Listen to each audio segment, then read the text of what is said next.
Network path. इस video के अंदर हम लोग देखेंगे कि हमें आईपी एड्रेसेस की क्या ज़रूरत है। पिछले वीडियो तक हमने देखा था कि मैक एड्रेसेस क्या होते हैं, कैसे दिखते हैं और उनका काम क्या है। ठीक है। और इस वीडियो में हमारा ये सवाल बनता है कि जब हमारे पास मैक एड्रेस है जो कि एक यूनिक फिजिकल एड्रेस होता है जो कि हर एक नेटवर्क इंटरफेस कार्ड के ऊपर बॉन्ड इन होता है, तो फिर हमें आईपीज़ यानी कि एक दूसरे एड्रेस की क्या ज़रूरत पड़ गई। ठीक है, तो इसके लिए मैं एक बेसिक सा एग्जाम्पल दूंगा और उसके साथ हम लोग आगे बढ़ेंगे कि आईपी एड्रेसेस की ज़रूरत क्यों पड़ गई। तो आप सपोज कर लो कि एक स्टूडेंट है जो अपनी क्लासरूम में बैठता है। ठीक है, ये क्लासरूम है और ये क्लासरूम में बेंचेस है 1 2 3 4 5 और ऐसे ऐसे करके 10 बेंचेस है।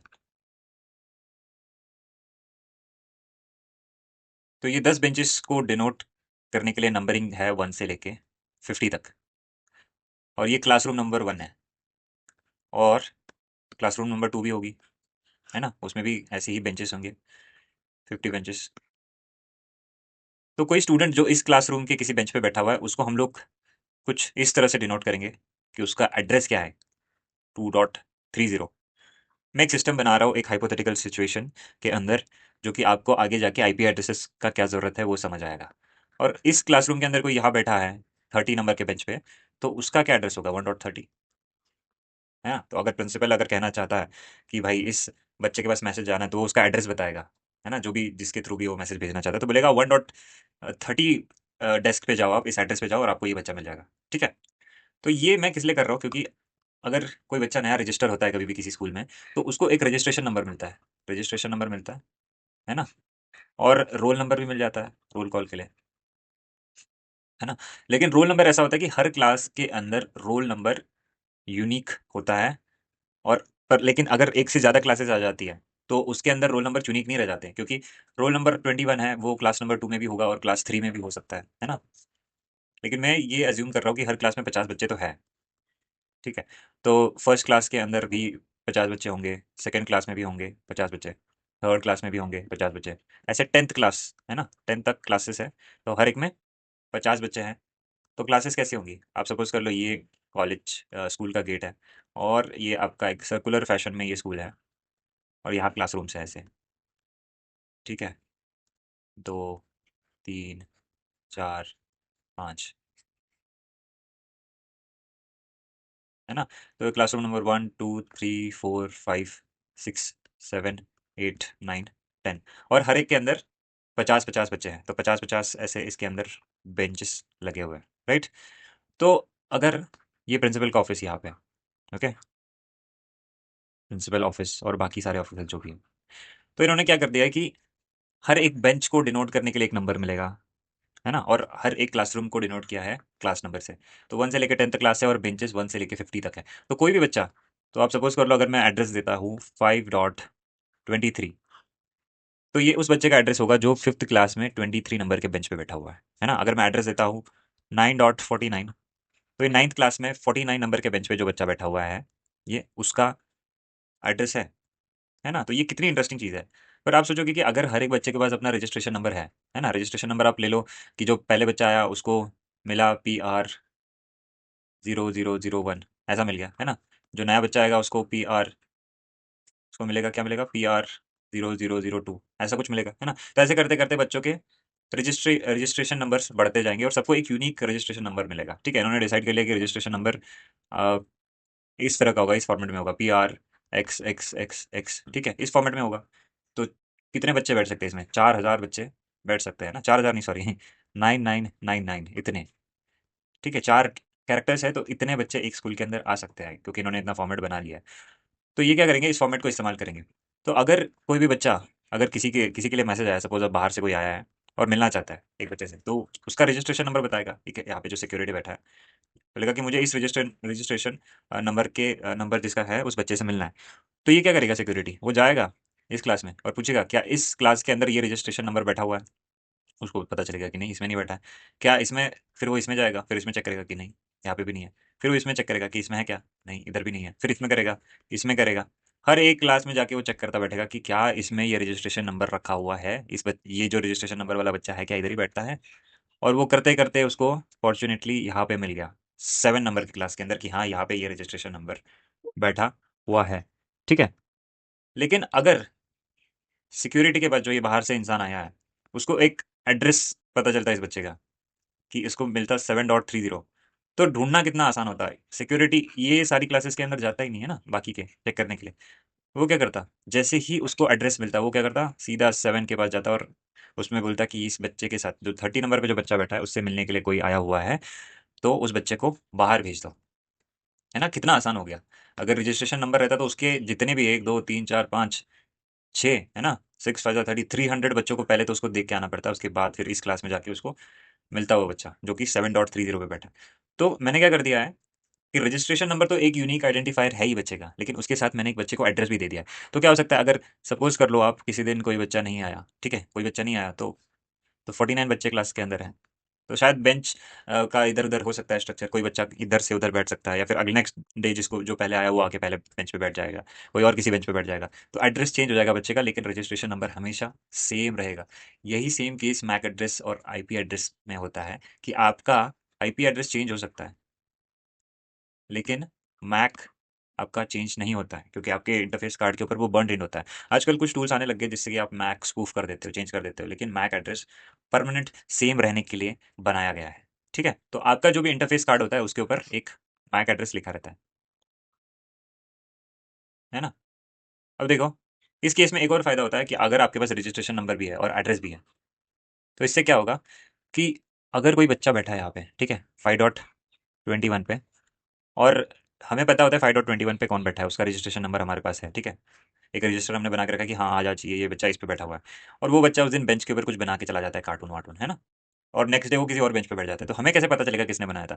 हम लोग क्या करेंगे, टेबल में जाके चेक करेंगे कि कल कौन सा बच्चा बैठा था उसके ऊपर, है ना, उसका रजिस्ट्रेशन नंबर, आज तो कोई और बैठा है, लेकिन कल तो कोई और बैठा था ना। तो इससे क्या हो रहा है, हम लोगों को पता चल रहा है कि भाई वहाँ पे बैठा कौन था, चाहे आज कोई और बैठा हो। लेकिन हम लोग रीचेबिलिटी के लिए तो एड्रेस तो इस्तेमाल कर सकते हैं कि हाँ इधर से कुछ आया है ना। अब आप सपोज कर लो कि यहाँ एक बच्चा बैठा है 5.20 पे, 4.20 पे, और इसने कुछ रिक्वेस्ट भेजी है इस बच्चे के पास कि हाँ मुझे पेंसिल चाहिए। शायद ये लोग लेटर्स एक्सचेंज करते हो, कुछ तो करते होंगे, है ना। ये पूरी हाइपोथेटिकल केस है तो आप इसको रियल मत समझिए, लेकिन इसने कुछ लेटर भेजा कि हाँ मुझे चाहिए, तो ये अपना एड्रेस लिख के भेजेगा कि मैं 4.20 पे बैठा हूँ, आप मुझे पेंसिल भेज दो। ठीक है, तो ये क्या करेगा, डेस्टिनेशन में क्या लिखेगा, ये कैसे लेटर बनाएगा, है ना, एक लेटर बनाएगा, बोलेगा कि मेरा एड्रेस 4.20 है, और मैं 7th क्लास में जो 30 पे बैठा हुआ जो बच्चा है ना, उससे मुझे पेंसिल चाहिए। तो 7.30 पे जाएगा, 7.30 लिखेगा, अच्छा ये रजिस्ट्रेशन नंबर ने भेजा है, अच्छा ये तो मेरा दोस्त है 4.20 पे बैठा है, इसको मैं भेज देता हूँ, है ना। तो ये अपना फिर से एक लेटर बनाएगा, उस पर डेस्टिनेशन लिखेगा, क्या डालेगा, 4.20 लिखेगा, बोलेगा कि इसको पेंसिल भेजनी है, और इसका सोर्स एड्रेस लिखेगा, क्या लिखेगा, 7.30, और इस इन्वेलप के अंदर पेंसिल डाल देगा, है ना, पेंसिल इसके अंदर डाल देगा। तो इस बच्चे के पास मैसेज आया और इस बच्चे ने उसको वापस पेंसिल वापस कर दी, है ना। तो ऐसे ये चल रहा है। कितना आसान हो गया। अगर सिर्फ रजिस्ट्रेशन नंबर होता तो भाई रजिस्ट्रेशन नंबर से तो ढूंढना मुश्किल है, हम इंसान है तो हम लोगों को चेहरा याद रखता है, लेकिन मैं यहाँ पे बहुत ही हाइपोथेटिकल केस लेके चल रहा हूँ। तो जब मैंने एक स्कूल के बारे में बात करी, तो एक बच्चे का एड्रेस कुछ ऐसा हो सकता है 7.30, है ना, 7.40, 8.49, है ना, 8.1, ऐसा किसी भी बच्चे का एड्रेस हो सकता है। तो ये एक बहुत ही फेमस स्कूल है, और इन्होंने क्या सोचा कि अच्छा ये स्कूल हमारा बहुत अच्छा चल रहा है इस सिटी के अंदर, पुणे में बहुत अच्छा स्कूल चल रहा है इनका, पुणे की ब्रांच है, तो इन्होंने सोचा मुंबई में भी एक ब्रांच खोल लेते हैं, है ना, है ना। तो पुणे और मुंबई के ब्रांच के बीच में जो बच्चे हैं उनको डिस्टिंग्विश करने के लिए रजिस्ट्रेशन नंबर तो है हमारे पास, हर एक बच्चे को डिस्टिंग्विश करने के लिए, लेकिन हम लोग इस बार क्या करेंगे कि बच्चे को हम लोग जो इसका एड्रेस है उस पर भी डिस्टिंग्विश करना चाहते हैं दोनों ब्रांचेस के बीच में। तो पुणे की ब्रांच को इन्होंने क्या कर दिया, इन्होंने डिसाइड कर लिया कि हम लोग अपने देश में 100 स्कूल्स खोलने वाले हैं अपने ऑर्गेनाइजेशन के। ठीक है, XYZ ऑर्गेनाइजेशन है, तो इन्होंने सोचा कि XYZ के पुणे में, मुंबई में, है ना, लखनऊ में, दिल्ली में, हर जगह स्कूल्स खुलने चाहिए। तो इन्होंने सोचा कि 1 से 100 हमारे 100 स्कूल्स खुलने वाले हैं, तो हम लोग एड्रेसिंग कर देते हैं उसकी भी। तो स्कूल का एड्रेस होगा 1, क्लास का एड्रेस होगा 10, और बच्चे का एड्रेस होगा 23। उनको पता है हर क्लास में 50 बच्चे बैठने वाले हैं, है ना। तो देखो कितना इंटरेस्टिंग होता जा रहा है ये, है ना, कि स्कूल का एड्रेस यहाँ पे मिल रहा है, क्लास का एड्रेस मिल रहा है, फिर बेंच का एड्रेस मिल रहा है, तो बच्चे का पूरा एड्रेस पता चल रहा है। और यहाँ पे मुंबई के अंदर भी ऐसा ही होगा, है ना। मुंबई का कोड 2 समझ लो आप, उसके बाद फिर क्या करेगा ये आगे, क्लासरूम नंबर 9 हो गया, फिर 23 हो गया। तो हर एक बच्चे का एक एड्रेस बन रहा है, एक यूनिक एड्रेस बन रहा है, लेकिन अगले साल बच्चे का एड्रेस चेंज हो सकता है, ये 10.24 हो सकता है, नेक्स्ट डे 23 को छोड़ के शायद 34 बेंच पे बैठ जाए, ऐसी भी चीज़ हो सकती है ना। हमारे पास एक तो रजिस्ट्रेशन नंबर है यूनिक, और हमारे पास एक एड्रेस भी है उस बच्चे का। तो हम लोगों को उसके आगे बच्चे का तो दो ही डेटाबेस में चीज़ें रखने की ज़रूरत है, एक तो रजिस्ट्रेशन नंबर और उस बच्चे का एड्रेस, है ना। तो इससे चीज़ें बहुत आसान हो जाती है। और यही अगर आप देख लो किसी आपका हेड ऑफिस है, वहाँ से किसी बच्चे के लिए कुछ मेल भेजना होता है या फिर कुछ भेजना होता है, तो रजिस्ट्रेशन नंबर पे भेजता तो पोस्ट वाले को या फिर आपका जो भी सिस्टम है उसको कैसे पता चलता कहाँ भेजना है। तो भाई फिर हर स्कूल में जाके एक बार देखेगा और कुछ इन्फॉर्मेशन दी नहीं, बस मैक एड्रेस दे दिया, है ना। मैक एड्रेस दे दिया और यानी रजिस्ट्रेशन नंबर दे दिया और बोल दिया ढूंढो, है ना। तो अगर हम लोग इसको नेटवर्किंग में देखें, कंप्यूटर नेटवर्क्स में देखें, तो अगर आपका ये स्विच है, उस पर एक कंप्यूटर कनेक्टेड है, दूसरा कनेक्टेड है, तीसरा कनेक्टेड है ना। तो इनके मैक एड्रेस पोर्ट नंबर के हिसाब से यहाँ पे लिखे हुए रहेंगे, ठीक है। जैसे P1 पे ये वाला मैक अटैच्ड है, P2 पे दूसरा मैक होगा, है ना, P3 पे कोई और मैक होगा। तो आपको लग रहा है कि मैक एड्रेस से तो काफ़ी है कि इसको मैसेज भेजना है तो इसका मैक दे दो, आप इस पे मैसेज चला जाएगा, है ना, बहुत आसान लग रहा है। लेकिन आप सपोज कर लो कि आपका एक स्विच है और ये स्विच दूसरे स्विच के साथ कनेक्टेड है, यहाँ पे भी और कंप्यूटर्स कनेक्टेड है और यहाँ पे भी कनेक्टेड है ना। तो अगर इस बंदे को, ठीक है, इस वाले को यहाँ पे इसके साथ कनेक्ट बात करनी है, तो वो क्या करेगा, इसका मैक एड्रेस इसको याद रहना चाहिए, है ना, मैक एड्रेस पता होना चाहिए इसका। तो ये इसको मैक एड्रेस पे भेजेगा और फिर ये स्विच सोचेगा कि ये मेरे साथ तो कनेक्टेड है नहीं, ठीक है। तो इसको इसका मैक एड्रेस पता होना चाहिए, तो लर्न करने के लिए कुछ तरीके इस्तेमाल करेगा और ये याद भी कर लेगा, ठीक है। हम लोग एक हाइपोथेटिकल सिनेरियो एज्यूम कर रहा हूँ कि इसमें वो याद कर लेगा किसी ना किसी तरीके से, तो ये याद कर लेगा। तो ये क्या करेगा, इसके टेबल के अंदर कितनी एंट्रीज होगी, 1 2 3 4 5 6 7 8 9 10, ठीक है। 10 मैक एड्रेस इसको याद करने पड़ जाएंगे, क्योंकि बात तो इसको मैक एड्रेस के साथ ही करनी है। अगर मैक एड्रेस नहीं है तो कुछ और है नहीं ऑप्शन अपने पास, आईपी एड्रेस नहीं है, कुछ नहीं है, मैक एड्रेस रखना है, इसको याद करना है, ठीक है। तो ये 10 लोगों की कर लेगा। अब आप सपोज कर लो एक और स्विच कनेक्टेड है, और भी लोग हैं, बहुत बड़ी ऑर्गेनाइजेशन है जिसके अंदर इतने सारे लोग हैं, आराम से 2000 3000 लोग हैं, तो 2000 3000 लोग स्विच पे कनेक्टेड है। तो हर एक स्विच को हर दूसरे बंदे तक जाने के लिए वो मैक एड्रेस याद रखना पड़ेगा, क्योंकि ये बहुत फ्लैट स्ट्रक्चर है, फ्लैट स्ट्रक्चर है। अब आपको फर्क समझ आएगा फ्लैट और हायरार्किकल स्ट्रक्चर में क्या होता है, ठीक है। अब आप देखो, फ्लैट स्ट्रक्चर और हायरार्की, हायरार्किकल स्ट्रक्चर, ठीक है। इसमें क्या हो रहा है कि सीधा मैक एड्रेस है ना। मैक एड्रेस की कुछ वैल्यू, इसके आगे ओ यू आई होता है, फिर आगे वाले इसमें इसका यूनिक आइडेंटिफायर होता है ना। ओ यू आई हो गया और यूनिक आइडेंटिफायर हो गया मैक एड्रेस का। इसमें क्या हो रहा है, इसमें सबसे पहले तो आ रहा है आपका ऑर्गेनाइजेशन का नंबर आ रहा है आपके, है ना, सॉरी आपके स्कूल का नंबर आ रहा है 1। उसके बाद फिर आपके क्लास का नंबर आ रहा है 10। उसके बाद फिर आपके बेंच का नंबर आ रहा है 23, है ना। कितना आसान है, अगर आपको किसी के पास जाना है तो आप, तो किसी 23 बेंच पे बैठे हुए बच्चे के पास आपको जाना है तो आप पहले 1 के पास जाओ, फिर आप 10 को ढूंढो, फिर आप 23 को ढूंढो, ठीक है। तो कैसा हो रहा है, ये कुछ ऐसे बन रहा है, यहाँ जाओ फिर यहाँ जाओ, ठीक है। ये कुछ एक ट्री जैसा बन रहा है कि अगर आपको इसके पास जाना है तो आपको यहाँ जाने की ज़रूरत नहीं है, है ना। यहाँ जाने की ज़रूरत नहीं है। आप क्या करोगे, आप यहाँ से सीधा यहाँ पे आओगे और यहाँ पे, और इतना जो बाकी जो डेटाबेस है इसको स्कैन करने की ज़रूरत ही नहीं पड़ रही है। लेकिन ये फ्लैट है, इसके आगे पीछे का हम लोग, इससे हम लोग कुछ अंदाज़ा नहीं लगा सकते कि चीज़ कहाँ रखी है डेटाबेस में, बहुत बड़ा डेटाबेस है, ठीक है। और उसके अंदर बहुत सारे मैक एड्रेसेस है, तो वो ऐसे लीनियर फैशन के अंदर हो गए, और आपको हर एक एड्रेस को जाके स्कैन करना पड़ेगा कि हाँ ये मैक एड्रेस यहाँ है, ठीक है। तो ये दिक्कत आती है फ्लैट स्ट्रक्चर और हायरार्किकल स्ट्रक्चर में, और यही दिक्कत होती है, ठीक है। अगर आपका कोई राउटर रखा हुआ है, ठीक है, आपका राउटर रखा है तो आपका राउटर नेटवर्क को याद रख सकता है, ठीक है, एक पूरे नेटवर्क को याद रख सकता है। मैं आपको नेटवर्क बता देता हूँ पहले क्या रहता है, ठीक है। जैसे मैंने आपको बताया कि ये जो आपका हायरार्किकल स्ट्रक्चर के अंदर मैंने अभी आपको एक एड्रेस बना के दिखाया, एक स्कूल का, एक बेंच का क्या एड्रेस हो सकता है।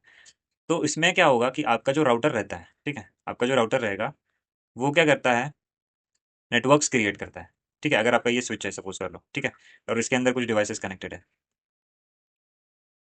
तो ये क्या कर देगा, ये एक नेटवर्क बन जाता है, इसको हम लोग एक लोकल एरिया नेटवर्क कहते हैं, ठीक है। एक और, फिर यहाँ से स्विच के साथ एक और स्विच कनेक्टेड है, ठीक है। यहाँ पे बहुत सारे लोग कनेक्टेड है, ठीक है। अगर आप इसमें कुछ और सेगमेंटेशन नहीं कर रहे हो, ठीक है, अगर आप कुछ नहीं कर रहे हो तो ये सारे के सारी चीज़ें एक ही नेटवर्क का पार्ट बन जाती है, अगर यहाँ से आप इसको राउटर के साथ कनेक्ट करते हो तो ये एक नेटवर्क बन जाता है, यहाँ से नीचे जितने डिवाइसेस आ जाते हैं। और इनका एक आईपी एड्रेस होता है, जैसे आप सपोज करो 10.0.0.1 मैंने इसको आईपी एड्रेस दे दिया, फिर .2 इसको दे दिया मैंने, .3 इसको दे दिया, है ना। इसको हम लोग ऐसे कर लेते हैं, ठीक है।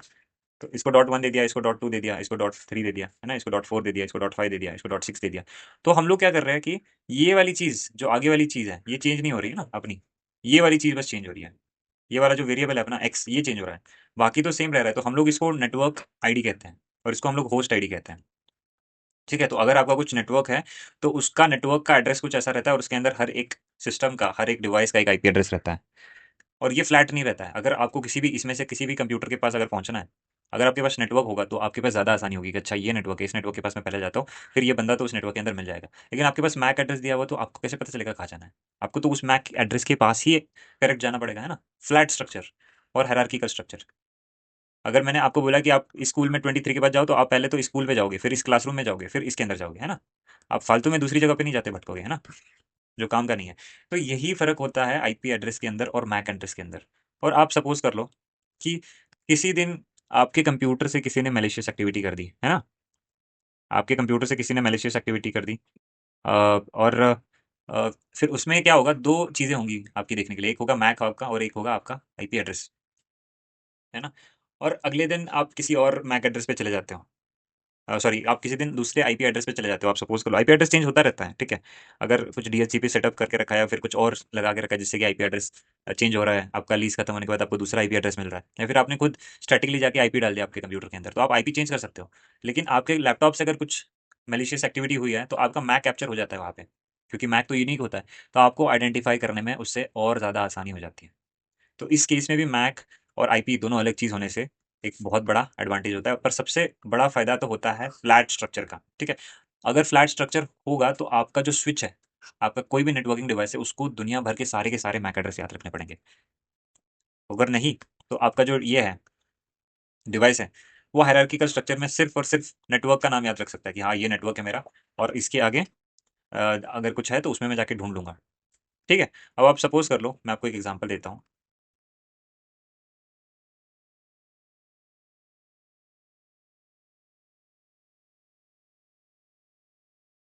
जैसे मैंने आपको बताया कि अगर कोई बाहर से उस बच्चे के लिए कोई मैसेज लेके आया हुआ है, तो उसको हर एक इसमें जाके देखना पड़ेगा, है ना? ढूँढना पड़ेगा ना, कि हर क्लासरूम में जाके कि यहाँ पे है या नहीं है।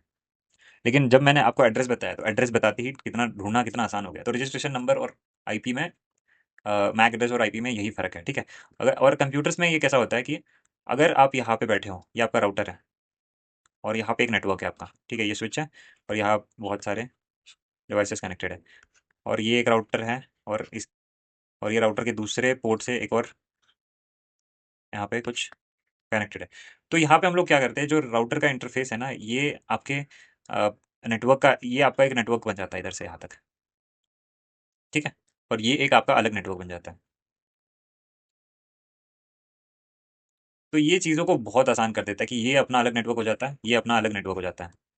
और इससे अगर आप मैसेज करना चाहते हो, ठीक है? तो आप सपोज़ कर लो इस नेटवर्क का आईपी एड्रेस है 10.0.1.x और इसका एड्रेस है नेटवर्क का 10.0.2.x, है ना?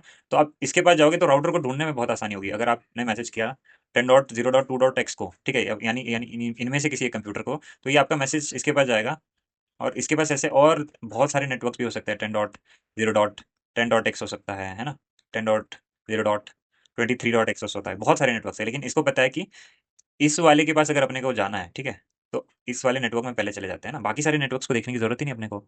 और अगर उसने बोला कि मेरे पास ये है ही नहीं है, एड्रेस ही नहीं है, आईपी एड्रेस नहीं है, मेरे पास सिर्फ़ मैक है, तो ये बंदा क्या करेगा, इसके पास सारे के सारे नेटवर्क्स का मैक होना चाहिए, ठीक है? सारे के सारे डिवाइसेज़ का मैक होना चाहिए और मैक नहीं रहता तो नेटवर्क रहने से भी काफ़ी है, इस नेटवर्क में भेज दो भाई, है ना? तो यहाँ पे डिवाइस मिल ही जाएगा कहीं न कहीं, सारे नेटवर्क्स में भेजने की ज़रूरत नहीं। तो ये फ़ायदा होता है आपके आईपी एड्रेस को इस्तेमाल करने से और यही इसीलिए आईपी एड्रेस अ, इंट्रोड्यूस किया गया था, क्योंकि मैक एड्रेस एक बहुत ही फ्लैट स्ट्रक्चर बनाता था, जिससे कि डिवाइसेज़ को ढूँढना, स्विचेज़ में, नेटवर्क डिवाइसेज़ में इतनी मेमोरी नहीं होती कि हर एक डिवाइस की डिटेल याद करके रखें, क्योंकि उससे क्या हो जाएगा कि आपका रैम, आपके डिवाइसेज़ का रैम आपको बढ़ाते रहना पड़ेगा उससे और कितना डिवाइसेज़ के बारे में वो डेटा याद रखेगा, ठीक है? तो इसीलिए आपका हायरार्की का स्ट्रक्चर कि आप नेटवर्क याद रखो, उस नेटवर्क तक भेज दो, फिर उस डिवाइस के पास शायद उसकी इन्फॉर्मेशन होगी और आगे की इन्फॉर्मेशन। जैसे आपको आप क्या करो, आप क्लास के बारे में इन्फॉर्मेशन भेज दो कि हाँ इस क्लास में मिल जाएगा ये बंदा, तो उस क्लास में जाओ, उस क्लास के टीचर से पूछ लो, वो क्लास का टीचर बता देगा अच्छा ये यहाँ पे बैठता है। आपको उस बंदे की पूरी इन्फॉर्मेशन रखने की जरूरत ही नहीं है, बस एड्रेस आपके दिमाग में रहना चाहिए कि हाँ इधर इधर जाना है ना। तो ये बहुत अच्छा आइडिया है और इसलिए हम लोग आईपी एड्रेस इस्तेमाल करते हैं। आई होप आपको आईपी एड्रेस क्यों इस्तेमाल करते हैं, क्या है, अ, इसके बारे में समझ आ गया होगा। अभी भी मैंने आईपी एड्रेस बहुत अच्छे से इंट्रोड्यूस नहीं किया कि आईपी एड्रेस दिखता कैसा है, उसके बारे में क्या क्या डिटेल्स होती है। जैसे मैंने मैक एड्रेस बताया था आपको 48 बिट्स का होता है ना। तो वैसे ही आईपी एड्रेस आपका 32 बिट्स का होता है। और उसके बारे में मैं नेक्स्ट वीडियो से आपका बात करना स्टार्ट करूंगा कि कहाँ हम लोग आईपी एड्रेस कैसे फिट करते हैं, कौन से मशीन को कैसे आईपी एड्रेस मिलता है, नेटवर्क क्या होता है, आईपी एड्रेस का नेटवर्क कैसे बनता है। ठीक है, तो वो हम लोग नेक्स्ट वीडियो से आगे डिस्कस करेंगे। तो इस वीडियो में इतना ही था। आई होप आपको ये वीडियो समझ आया होगा। अगर आपको कोई भी डाउट होगा तो आप कमेंट सेक्शन में उसके बारे में लिख सकते हैं। Thank you so much.